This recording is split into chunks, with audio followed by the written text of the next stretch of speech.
एक ऐसा सपना जो घमंड, तकनीक और किस्मत के बीच टूट गया। 1900 के शुरुआती दौर में दुनिया तेजी से बदल रही थी। औद्योगिक क्रांति अपने चरम पर थी। लोग यूरोप से अमेरिका बेहतर जिंदगी की तलाश में जा रहे थे और इस दौड़ में जहाज कंपनियों के बीच एक होड़ लगी हुई थी। कौन सबसे तेज, सबसे बड़ा और सबसे शानदार जहाज बनाएगा। उसी समय एक कंपनी थी व्हाइट स्टार लाइन, जिसने सोचा कि स्पीड नहीं, लग्जरी और साइज से दुनिया जीती जा सकती है। उन्होंने तय किया कि वो ऐसा जहाज बनाएंगे जो दुनिया ने पहले कभी नहीं देखा होगा। इस सपने को हकीकत में बदलने की जिम्मेदारी दी गई हार्लैंड एंड वुल्फ को, जो उस समय दुनिया की सबसे बड़ी शिप बिल्डिंग कंपनी थी। बेलफास्ट के शिपयार्ड में हजारों मजदूर दिन रात मेहनत कर रहे थे। लोहे की मोटी प्लेटें, बड़े बड़े इंजन और एक एक हिस्से को जोड़कर धीरे धीरे एक विशाल जहाज तैयार हो रहा था। ये सिर्फ एक जहाज नहीं था, ये इंसानी तकनीक का घमंड था। टाइटैनिक को ओलंपिक क्लास जहाज़ों में बनाया गया था।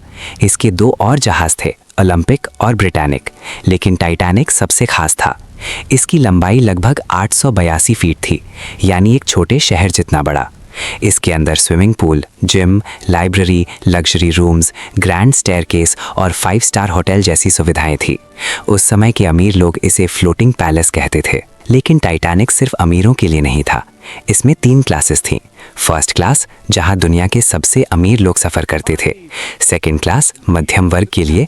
और थर्ड क्लास, जहां गरीब लोग नई जिंदगी की तलाश में अमेरिका जा रहे थे। उनके सपने छोटे थे, लेकिन उम्मीदें बहुत बड़ी। 10 अप्रैल 1912 का दिन, साउथहैम्पटन इंग्लैंड का बंदरगाह लोगों से भरा हुआ था। टाइटैनिक अपनी पहली यात्रा के लिए तैयार था। इसे देखकर हर कोई हैरान था। इतना बड़ा जहाज, इतनी शान। लोग हाथ हिला रहे थे, कुछ खुश थे, कुछ भावुक, कुछ को लगा वो इतिहास का हिस्सा बन रहे हैं। टाइटैनिक ने साउथहैम्पटन से अपनी यात्रा शुरू की, फिर फ्रांस के चेरबर्ग और आयरलैंड के क्वींसटाउन, अब कोव से और यात्री लिए।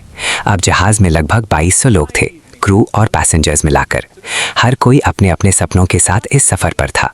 शुरुआती दिन बहुत शानदार थे। जहाज स्मूथ चल रहा था। फर्स्ट क्लास में लोग पार्टी कर रहे थे, म्यूजिक बज रहा था, लोग डांस कर रहे थे, लग्जरियस डाइनिंग हॉल्स में खाना परोसा जा रहा था। वहीं थर्ड क्लास में लोग अपने तरीके से खुश थे, गाने गा रहे थे, भविष्य के सपने देख रहे थे। किसी को नहीं पता था कि ये खुशी ज़्यादा देर तक नहीं रहने वाली। जैसे जैसे जहाज अटलांटिक ओशन के ठंडे इलाकों में पहुंचा, मौसम बदलने लगा। कई शिप्स ने टाइटैनिक को आइसबर्ग की वार्निंग भेजी, लेकिन टाइटैनिक के कप्तान एडवर्ड स्मिथ और क्रू ने इन वार्निंग्स को ज़्यादा गंभीरता से नहीं लिया। उन्हें अपने जहाज़ पर बहुत भरोसा था। 14 अप्रैल 1912 की रात, आसमान बिल्कुल साफ था, समुद्र शांत था। लेकिन यही सबसे खतरनाक स्थिति होती है, क्योंकि पानी में लहरें नहीं होती, जिससे आइसबर्ग को देखना मुश्किल हो जाता है। रात के लगभग 11:40 बजे लुकआउट ने अचानक सामने एक विशाल आइसबर्ग देखा। आइसबर्ग राइट अहेड, ये आवाज़ गूंजी। तुरंत जहाज़ को मोड़ने की कोशिश की गई, इंजन्स को रिवर्स किया गया, लेकिन टाइटैनिक बहुत बड़ा था और बहुत तेज़ चल रहा था। कुछ सेकंड में ही आइसबर्ग से टक्कर हो गई। टक्कर बहुत तेज़ नहीं थी, कई लोगों को तो महसूस भी नहीं हुआ, लेकिन असली नुकसान पानी के नीचे हुआ। आइसबर्ग ने जहाज़ के साइड में लंबी दरार कर दी। टाइटैनिक के 16 वाटर टाइट कंपार्टमेंट्स में से 5 में पानी भरने लगा।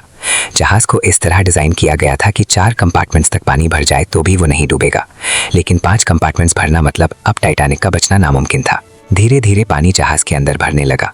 शुरुआत में लोगों को सच नहीं बताया गया। पैनिक से बचाने के लिए क्रू ने कहा सब ठीक है, लेकिन अंदर ही अंदर इंजीनियर समझ चुके थे कि जहाज़ ज़्यादा देर तक नहीं टिकेगा। अब लाइफ बोट्स तैयार की जाने लगी, लेकिन एक बड़ी गलती सामने आई। टाइटैनिक में लाइफ बोट्स कम थीं, सिर्फ लगभग 1200 लोगों के लिए, जबकि जहाज़ में 2200 लोग थे, क्योंकि डिज़ाइन करते समय ये माना गया था कि जहाज़ कभी डूबेगा ही नहीं। विमेन एंड चिल्ड्रन फर्स्ट, ये आदेश दिया गया।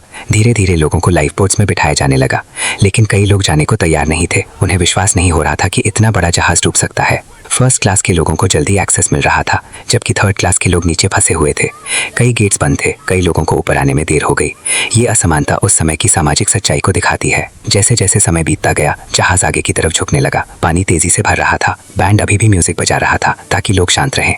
सोचो, मौत सामने खड़ी है और म्यूजिक बज रहा है। कुछ लोग बहादुरी दिखा रहे थे, कुछ अपने परिवार को बचाने की कोशिश कर रहे थे, कुछ प्रार्थना कर रहे थे और कुछ समझ ही नहीं पा रहे थे कि क्या हो रहा है। रात की लगभग 2:20 बजे टाइटैनिक 2 हिस्सों में टूट गया और फिर समुद्र में समा गया।